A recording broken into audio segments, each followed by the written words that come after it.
Hello বন্ধুরা, Sita village food cooking চ্যানেলে আপনাদের সবাইকে আবারও স্বাগত। আশা করছি আপনারা সবাই খুব ভালো আছেন এবং সুস্থ আছেন।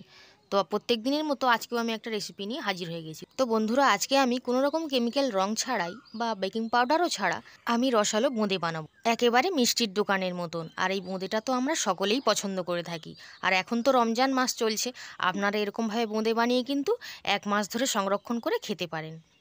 চলুন তাহলে রসালো এবং ঝরঝরে বোঁদেটা আমি বানিয়ে ফেলি। প্রথমে আমি এই বাটিটার মাপ করে 1 বাটি বেসন নিয়ে নিয়েছি, আর বেসনটাকে কিন্তু আমি চেলে নেব। তো সেই জন্য একটা বাটির উপর এরকম একটা ছাঁকনি বসিয়ে দিয়েছি, দিয়ে বেসনটা দিয়ে দিচ্ছি। দিয়ে বেসনটা খুব ভালো করে কিন্তু চেলে নিতে হবে।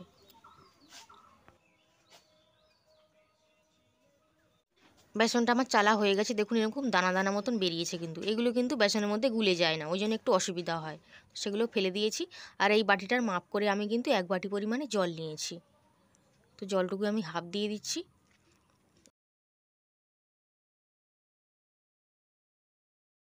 ওই জলটুকু কিন্তু আমি পুরোটা দিয়ে নিয়েছিলাম, তারপরেও কিন্তু আর একটু হাফ বাটি জল আমি নিয়েছি, নিয়ে কিন্তু এইটুকু দিলাম আর কিছুটা রেখে দিচ্ছি।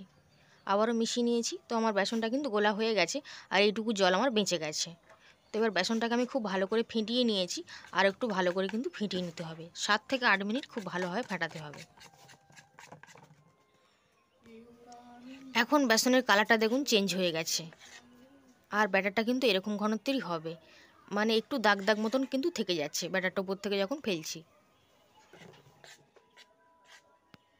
কিছুটা ব্যাটার আমি এই বাটিটার মধ্যে আলাদা করে একটু ঢেলে নিচ্ছি। এটা একটু লাল রং করে নেবো। আমি এখানে লাল রং করব, আর তার জন্য একটা বিট নিয়ে নিয়েছি।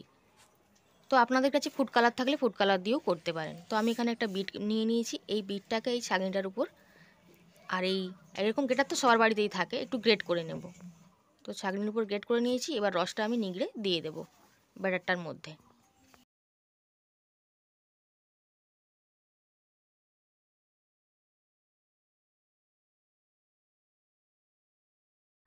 এবার খুব ভালো করে ব্যাটারটার সাথে মিশিয়ে দিচ্ছি বিটের রসটা।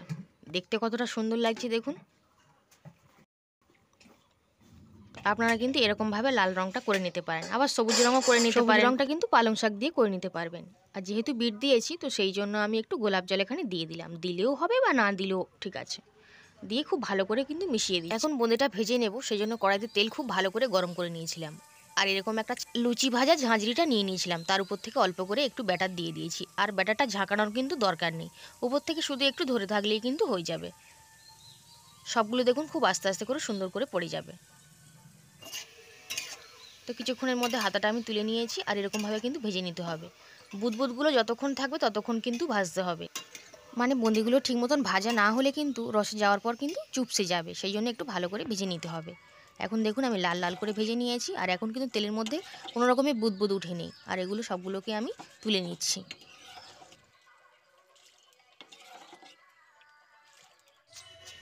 এরকম মুচমুচে করেই কিন্তু মুদিটাকে ভেজে নিতে হবে। তো আমি একটু আগেই তুলে নিয়েছি, আবার খানিকটা তুলে রেখে দিচ্ছি। এবার আমি লালটা ভেজে নেব। ওই একই রকমভাবে উপর থেকে ব্যাটারটা এভাবে দিয়ে দিচ্ছি ঝাঁঝরির মধ্যে, আর তেলের উপর থেকে কিছুটা দূরে ঝাঁঝরিটা এভাবে ধরে রেখেছি। ঝাঁকানোর দরকার নেই, শুধু ধরে রাখলেই হয়ে যাবে।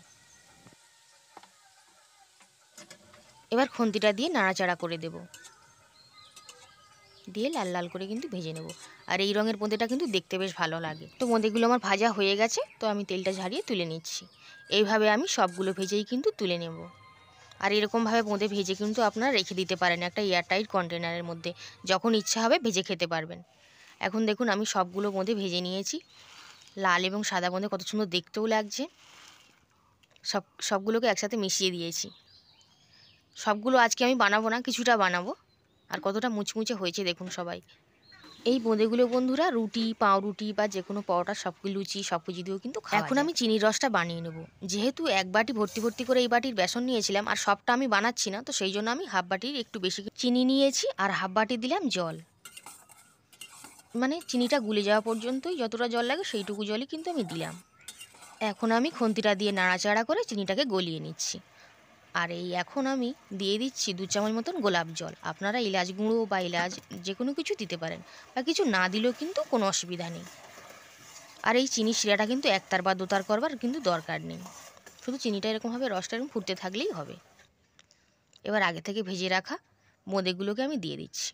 কিছুটা তুলে আমি রেখে দিয়েছি, ওগুলো আর একদিন বানাবো। শুধু রসে দিয়ে ফোটাবার দরকার নেই, একটা ফুটে গেলেই কিন্তু হয়ে যাবে। গ্যাসটা আমি অফ করে দেব। একটু দেখুন ফুটে গেছে, এবার কিন্তু গ্যাসটা আমি অফ করে দিয়েছি, দিয়ে উনান থেকে নামিয়ে নেব। উনুন থেকে নামিয়ে নিয়েছি, এরকমভাবে রেখে একটু ঢাকা দিয়ে দেবো।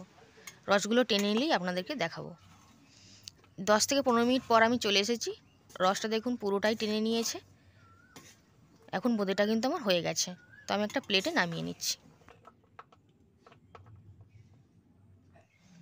তো বোঁদেটা আমি প্লেটে নামিয়ে নিচ্ছি। বোঁদেটা কতটা রসালো এবং ঝরঝরেও হয়েছে দেখুন। এরকম বোঁদে কিন্তু আপনারা খুব সহজেই বাড়িতে বানিয়ে ফেলতে পারবেন যে কোনো দিন। কতটা সুন্দর দেখতে লাগছে দেখুন। আশা করছি আজকে বোঁদের রেসিপিটা আপনাদের বেশ ভালো লেগেছে। আর যদি ভালো লেগে থাকে অবশ্যই কিন্তু লাইক করবেন। আর চ্যানেল নতুন বন্ধু হয়ে থাকলে অবশ্যই চ্যানেলটিকে কিন্তু সাবস্ক্রাইব করে পাশে থাকবেন। আর আপনারাও কিন্তু যে কোনো দিন যে কোনো সময় এরকম বোঁদে কিন্তু বাড়িতে অবশ্যই বানিয়ে কিন্তু খাবেন। আর বাড়িতে বানালে কমেন্ট বক্সে জানাতে ভুলবেন না যে খেয়ে আপনাদের কেমন লেগেছে। আজকের রেসিপি এই পর্যন্তই। আবার হাজির হয়ে যাবো অন্য কোনো রেসিপিতে। আজ তাহলে আসলাম। ততক্ষণ আপনারা সবাই খুব ভালো থাকবেন এবং সুস্থ থাকবেন।